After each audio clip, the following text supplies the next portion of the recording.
স্বভাবের কারণে মানুষ নানাবিধ পাপকর্মে নিজেকে জড়িয়ে ফেলেন। মানুষ তাঁর অনিয়ন্ত্রিত মনের বশীভূত হয়ে বিভিন্ন অসামাজিক কার্যকলাপে লিপ্ত হয়ে থাকেন। আর ধীরে ধীরে সে একজন মহাপাপী হিসাবে সমাজে পরিচিত হয়ে ওঠেন। ভগবদ্গীতার ৩য় অধ্যায় অর্জুন শ্রীকৃষ্ণকে জিজ্ঞাসা করলেন, মানুষ কার দ্বারা পরিচালিত হয়ে অনিচ্ছা সত্ত্বেও কেন বলপূর্বক নিয়োজিত হয়ে পাপ আচরণে প্রবৃত্ত হন? ভগবান বললেন, সমস্ত জীব তাদের ইন্দ্রিয়গ্রাহ্য বস্তুতে আসক্তি অথবা বিরক্তি অনুভব করে, কিন্তু এই রূপে ইন্দ্রিয় ও ইন্দ্রিয়ের বিষয়ে বশীভূত হওয়া উচিত নয়। আসুরিক স্বভাবযুক্ত ব্যক্তিরা ধর্ম বিষয়ে প্রবৃত্ত হতে জানেন না এবং অধর্ম বিষয় থেকেও নিবৃত্ত হতে পারেন না। তাঁদের পবিত্রতা নেই, সদাচার নেই এবং সত্য ও সততা নেই। আত্মতত্ত্বহীন, অল্প বুদ্ধিসম্পন্ন, উগ্রকর্মে আসক্ত, আসুরিক স্বভাব বিশিষ্ট ব্যক্তিরা জগৎ ধ্বংসকারী কার্যে নিয়োজিত থাকে। তাদের হৃদয় অপূরণীয় বাসনায় পূর্ণ।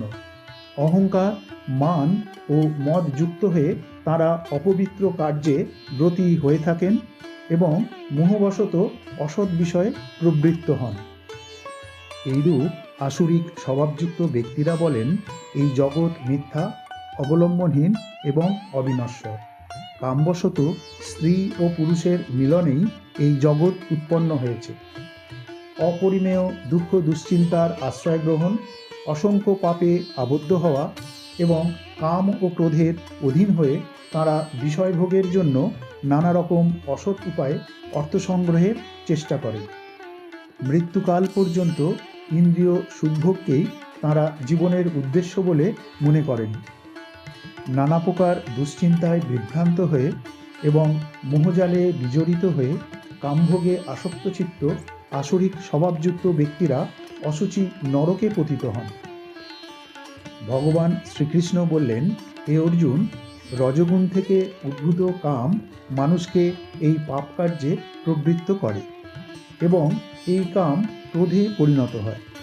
কাম হল সর্বগ্রাসী ও পাপী। কামই হল মানুষের জীবনের প্রধান শত্রু।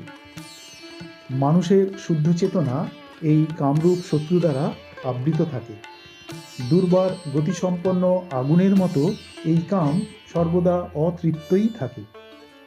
আগুন যেমন ধোঁয়ায় আবৃত থাকে, আয়না যেমন ধুলোয় ভরে থাকে, গর্ভ যেমন জরায়ু দ্বারা আবৃত থাকে, তেমনি জীবসত্তা বিভিন্ন মাত্রায় এই কামের দ্বারা পরিবেষ্টিত থাকে।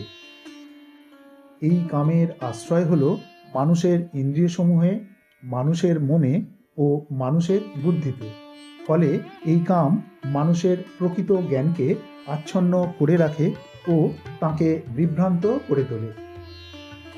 সুতরাং হে ভারত শ্রেষ্ঠ, তুমি সর্বপ্রথম তোমার ইন্দ্রিয়গুলিকে নিয়ন্ত্রণ করো এবং জ্ঞান ও বিজ্ঞান ধ্বংসকারী পাপের প্রতীকস্বরূপ এই কামকে বিনাশ করো।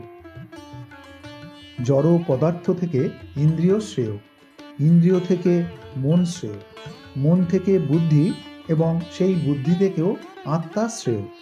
তাই হে অর্জুন, নিজেকে জড় ইন্দ্রিয়, মন ও বুদ্ধির অতীত মেনে নিজস্ব চিন্তাশক্তির দ্বারা নিকৃষ্ট মনের চেতনাকে সংযত করো এবং কামস্বরূপ দুর্জয় শত্রুকে জয় করো।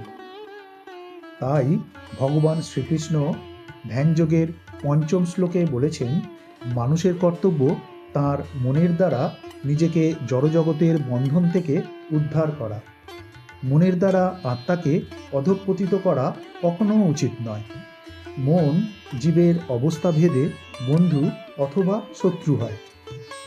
শ্রীকৃষ্ণ আরও বলেছেন, যে ব্যক্তি তার মনকে জয় করেছেন, মন তার পরম বন্ধু হয়ে উঠেছে, কিন্তু যিনি তা করতে অক্ষম হন, তার মন হয়ে ওঠে তার চরম শত্রু।